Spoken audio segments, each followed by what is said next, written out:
CPI da Covid-19 avança sobre as ações do governo federal na pandemia e houve nomes considerados centrais nas investigações. E diante de nova crise no abastecimento de vacinas, estados e municípios seguem com dificuldade em negociar com as farmacêuticas. É agora no Ponto Poder.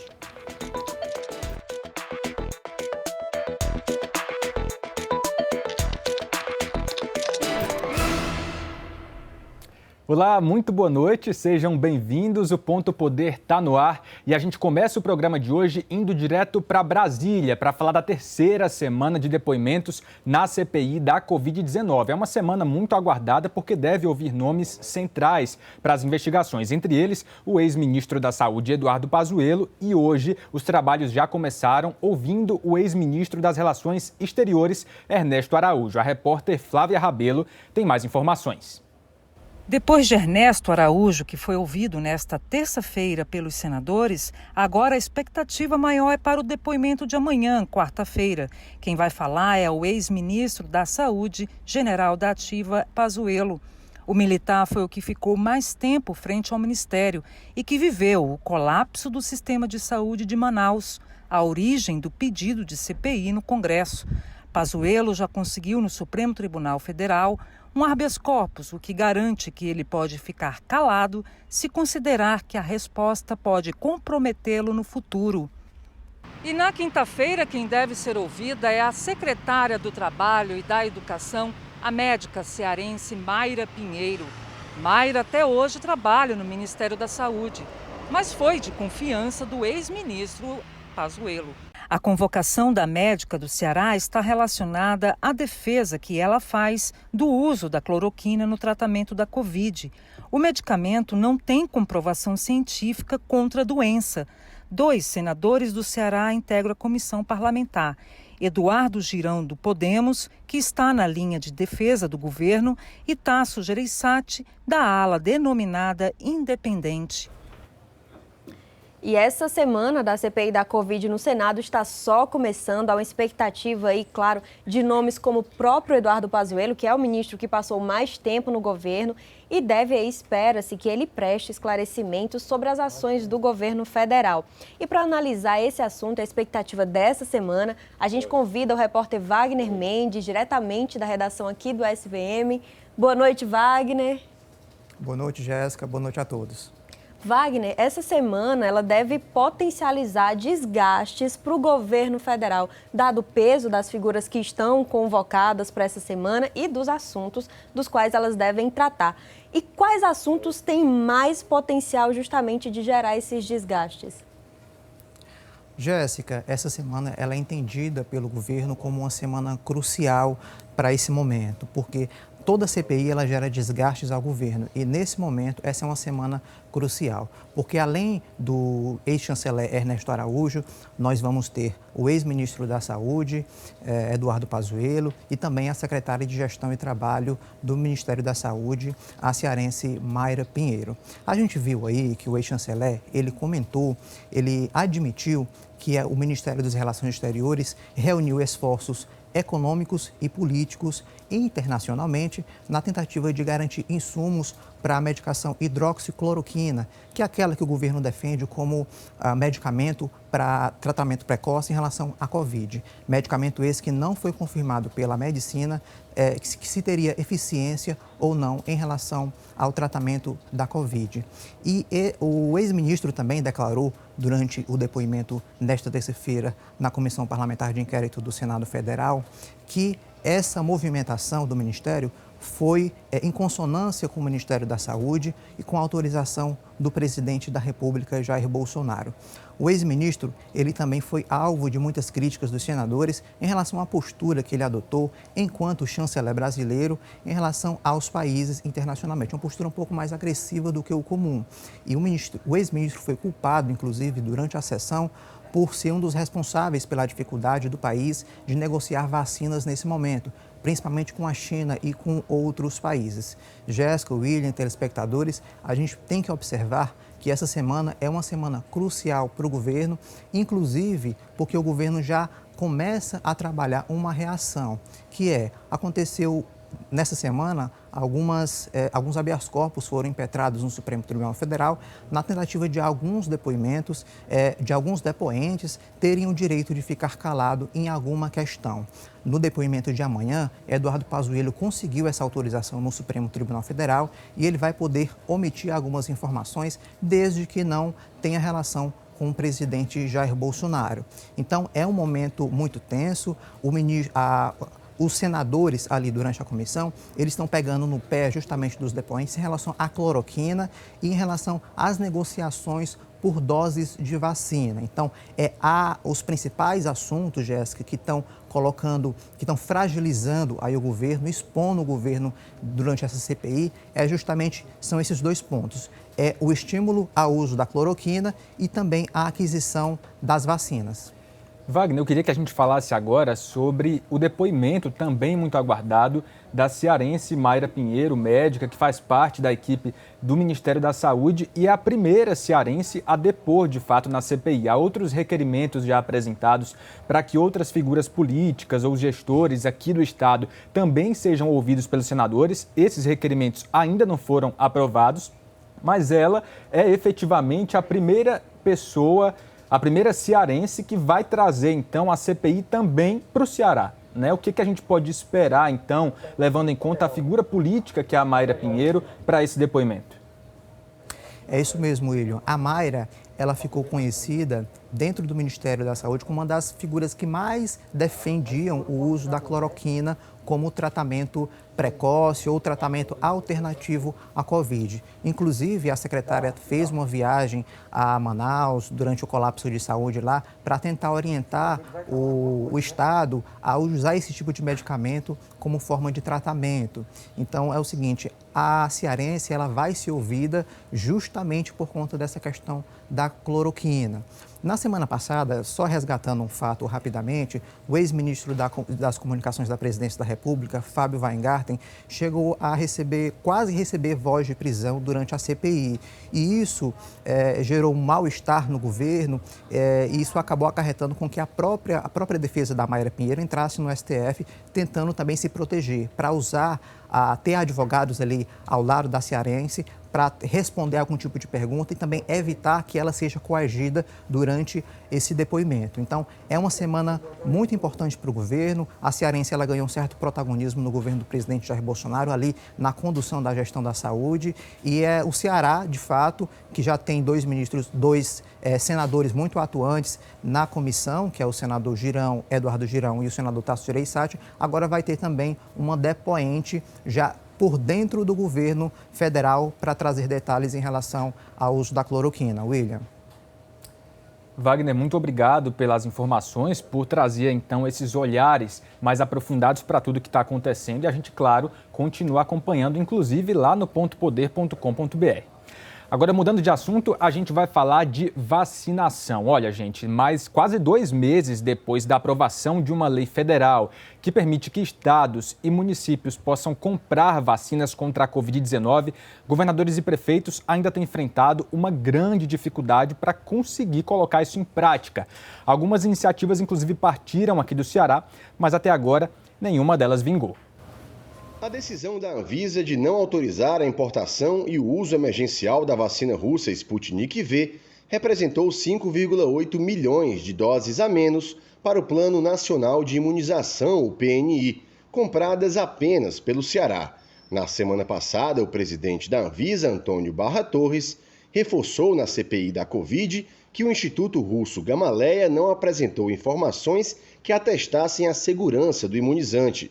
Segundo Barra Torres, a informação divulgada pela Rússia de que 58 países já estavam utilizando a vacina não corresponde à realidade. Desses 58, 24 responderam que não estão utilizando a vacina. 11 dos 58 não responderam.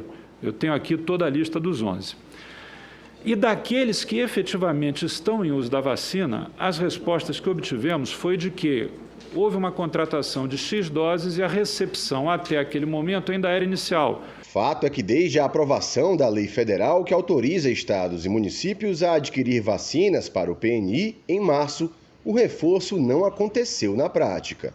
Paralelamente, o governo do estado também tentou negociar com a farmacêutica americana Pfizer. Entre dezembro e março foram feitos 4 contatos, com o objetivo de adquirir 1,4 milhão de doses da vacina. Mas a empresa recusou. Alegou estar focada nas tratativas com o governo federal. Em abril, outra proposta foi feita pela Secretaria da Saúde e pelo governador Camilo Santana, que ainda aguardam resposta. Negaram a venda ao Ceará, um prejuízo, é importante ressaltar essa questão, mas continuamos aí aguardando a Anvisa a autorização das vacinas da Sputnik. Com uso emergencial aprovado pela OMS no último dia 7, a vacina chinesa do laboratório Sinopharm é a mais nova bola da vez. E os esforços partem de todas as instâncias.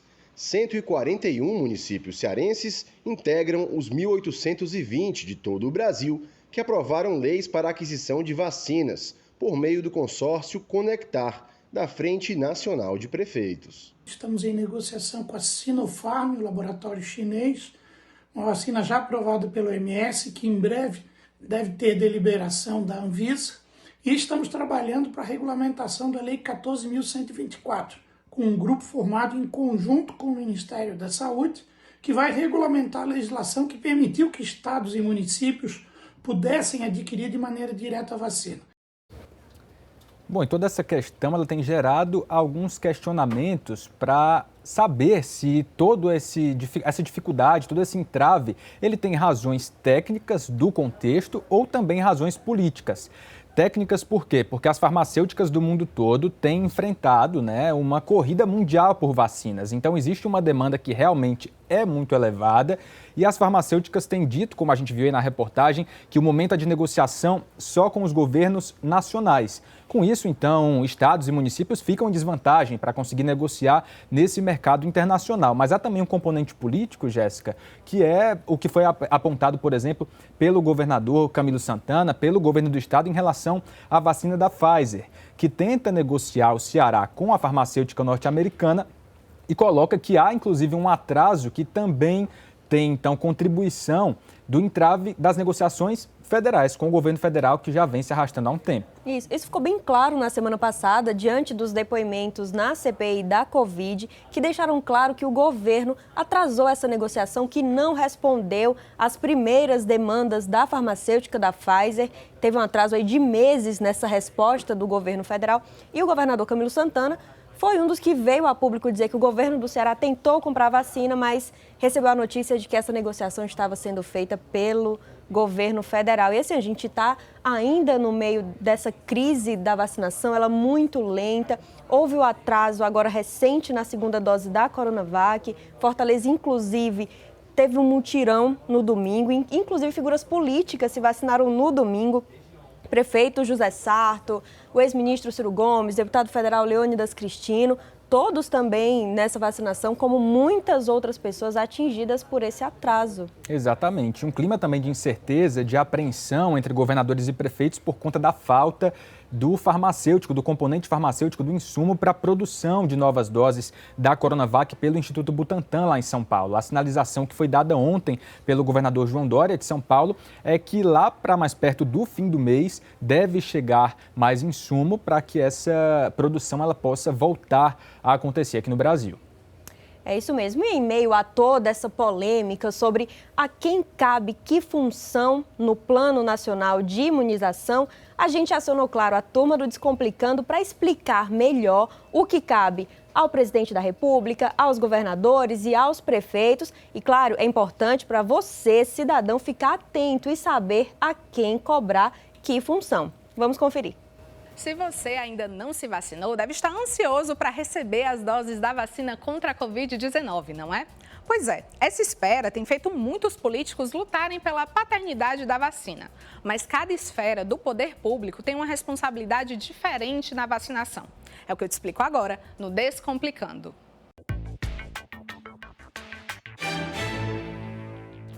Toda vacina aplicada no Brasil segue o Programa Nacional de Vacinações, criado por uma lei federal em 1975. Ele estabelece que a gestão das campanhas de vacinação no país é dividida pelas 3 esferas de poder: federal, estadual e municipal.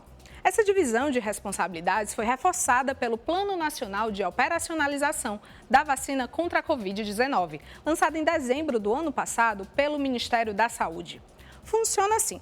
O governo federal é o responsável por coordenar a imunização em todo o país. Também é obrigação dele comprar e distribuir as doses da vacina. O governo federal precisa ainda apoiar estados e municípios na compra de seringas e agulhas. Mas e os governadores e prefeitos podem comprar a vacina contra a Covid-19? Agora podem. O Congresso Nacional aprovou em março essa autorização.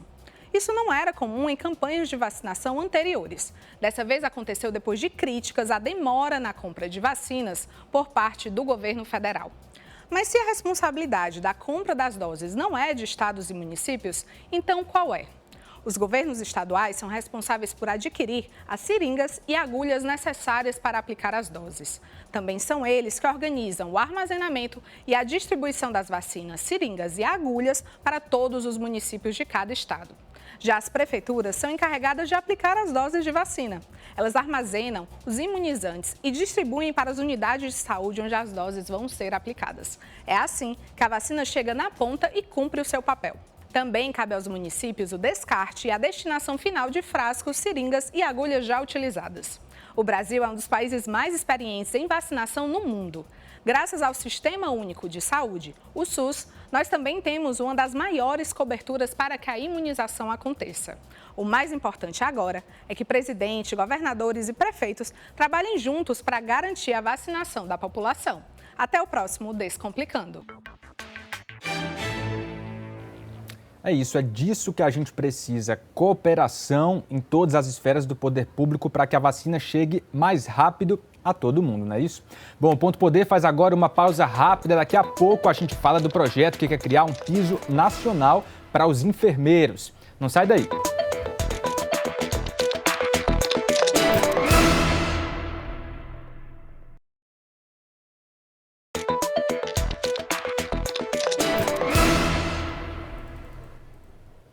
Ponto Poder está de volta e agora a gente fala de outro assunto que tem ganhado espaço em Brasília, que é a votação do Piso Nacional da Enfermagem. Essa categoria super importante que está na linha de frente. Recentemente foi um dia de homenagem aos enfermeiros e essa é uma pauta pela qual eles têm pressionado. Alguns senadores do Ceará já declararam apoio, mas a medida causa preocupação ainda entre alguns gestores. Vamos conferir.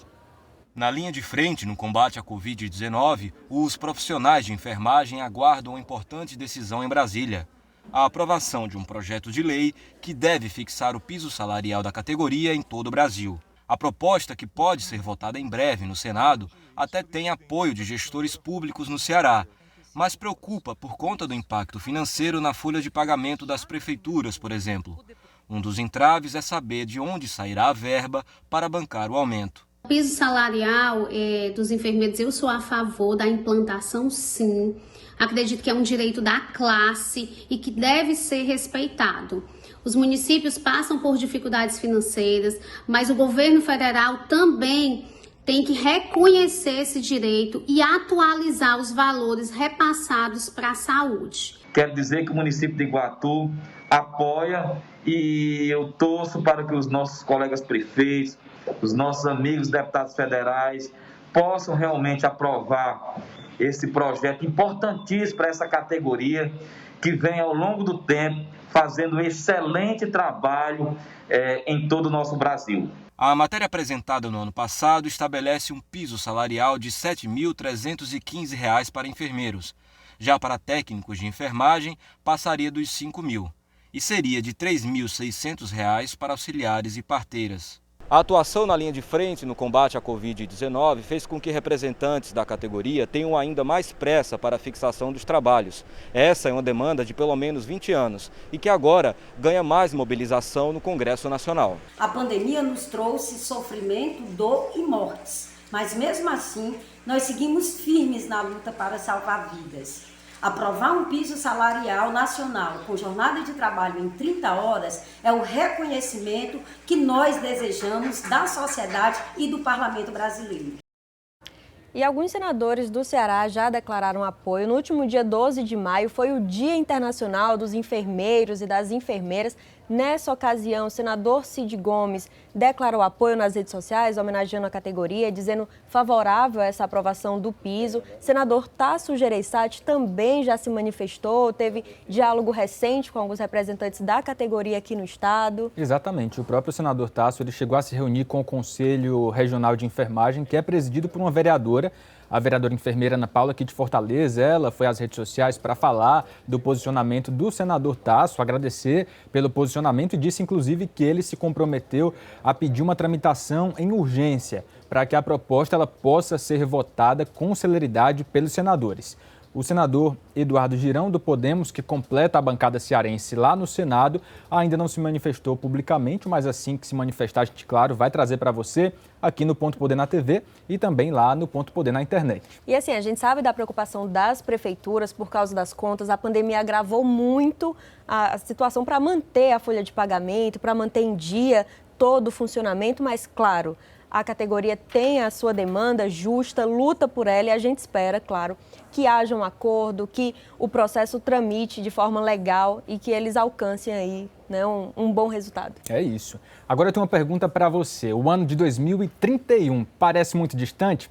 Pois é, mas para planejar não está muito longe não, viu? E agora, esse ano de 2021, os vereadores de Fortaleza, eles devem então encarar uma discussão importante para a cidade, a discussão do plano diretor, que é uma lei essencial para o planejamento de Fortaleza para a próxima década. Como Fortaleza vai crescer nos próximos 10 anos? O plano diretor é uma lei municipal que busca responder a esta pergunta. Como e onde será possível construir na cidade, soluções para problemas habitacionais e de saneamento e medidas de proteção ambiental. Todas essas são questões tratadas na lei com impacto direto na vida da população. As regras para o plano diretor estão previstas no Estatuto da Cidade, legislação federal que existe desde 2001. O planejamento deve ser feito em todos os municípios com mais de 20 mil habitantes e passar por uma revisão a cada 10 anos. A elaboração é de responsabilidade da Prefeitura, mas em diálogo com a cidade. Depois, para passar a valer, a norma precisa de aprovação dos vereadores. Mas a pandemia interrompeu os trabalhos. A revisão do plano diretor começou ao final de 2019, com a criação do Núcleo Gestor. Esse é o grupo responsável por organizar debates e audiências públicas, tanto com bairros e comunidades, como com segmentos específicos da cidade. Mas apenas as primeiras reuniões tinham acontecido quando os primeiros casos de Covid-19 foram registrados no Ceará. Desde então, tudo parou. Ainda no início da pandemia, os debates continuaram virtualmente, até que o Ministério Público do Ceará recomendou em julho a suspensão da revisão do plano diretor. Cumprir a função socioambiental da cidade, oportunizando a redução das desigualdades sociais e ampliando o acesso aos serviços e bens públicos, essa deve ser a premissa do plano diretor. E isso é o que o Ministério Público busca a partir da efetiva participação da população neste processo de revisão.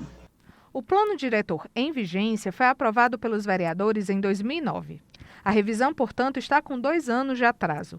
Líder do prefeito José Sarto na Câmara Municipal, o vereador Gardel Rolim diz que, por enquanto, as audiências públicas continuam paradas por conta das orientações sanitárias. Nós estamos no meio da pandemia e nós não podemos construir esse debate, esse diálogo sem estar próximo das pessoas. Então, a nossa expectativa é que a pandemia seja arrefecida daqui para o segundo semestre, a gente consiga avançar na imunização do povo de Fortaleza e, a partir disso, nós consigamos reunir as pessoas para começar a tratar do plano diretor. A co-vereadora Adriana Jerônimo, do mandato coletivo Nossa Cara, integrou até o ano passado o núcleo gestor do plano diretor. Para ela, algumas questões são prioridade na retomada das discussões. Descentralizar o orçamento público para que ele chegue nas periferias, ter terra vazia para construção e de habitação de interesse popular, garantir as necessidades habitacionais nas áreas mais vulneráveis da cidade, com áreas de lazer, educação, saúde, esporte, cultura próximo da sua moradia, é o desafio para Fortaleza. E agora é hora de charge aqui no Ponto Poder. Vamos ver o que o Tiagão preparou para essa semana.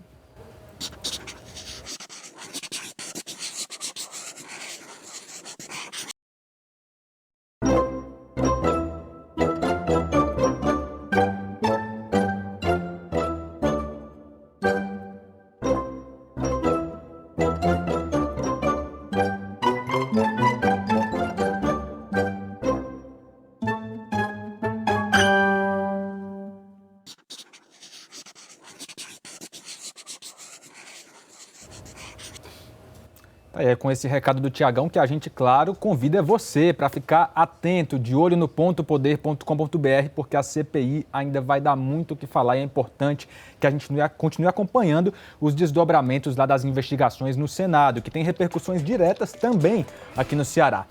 O programa de hoje... Rapidinho, Jéssica, o programa de hoje, você que está em casa pode rever no canal do Ponto Poder no YouTube. Mais uma vez, muito obrigado pela sua companhia.